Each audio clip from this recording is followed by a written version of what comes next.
As the anniversary of its invasion of Ukraine nears, Russian forces pounded the city of Bakhmut on Monday in what NATO chief Jens Stoltenberg said was the beginning of a major, long-feared new offensive. The reality is that we have seen the start already. Because we've seen what Russia does now, President Putin do now, is to send in thousands of more troops, accepting a very high rate of casualty. Military officials said Ukrainian defenders, who have held on for months, were braced for new ground attacks. Bakhmut is a prime objective for Russian President Vladimir Putin, and its capture would give Russia a new foothold in the Donetsk region and a rare victory after several months of setbacks. Donetsk and Luhansk regions make up the Donbas, Ukraine's industrial heartland, now partially occupied by Russia, which wants full control. The assault on Bakhmut has been spearheaded by mercenaries of the Wagner Group, who have made small but steady gains. The renewed Russian bombardments made the situation there even more acute.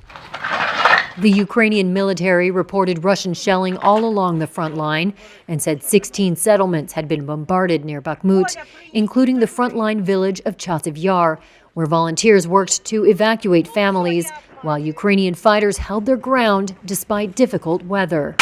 Unit Commander Anton Fedorenko called the territory home.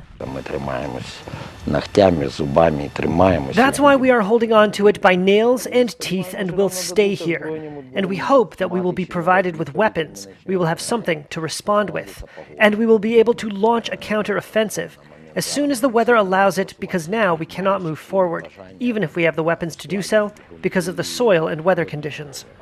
The United Nations Human Rights Office said on Monday that it had recorded more than 7,000 civilian deaths and nearly 12,000 injured since the February 24th invasion, mostly from shelling and missile and airstrikes, but said it believed the actual figure was much higher. Stoltenberg said he saw no sign that Putin was preparing for peace or willing to respect Ukraine's sovereignty. What we see is that President Putin and Russia still wants to control Ukraine.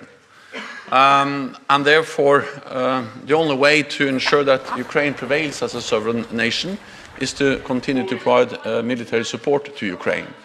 Stoltenberg said NATO allies were now beginning to consider sending aircraft to help Ukraine's defense, saying help is urgently needed.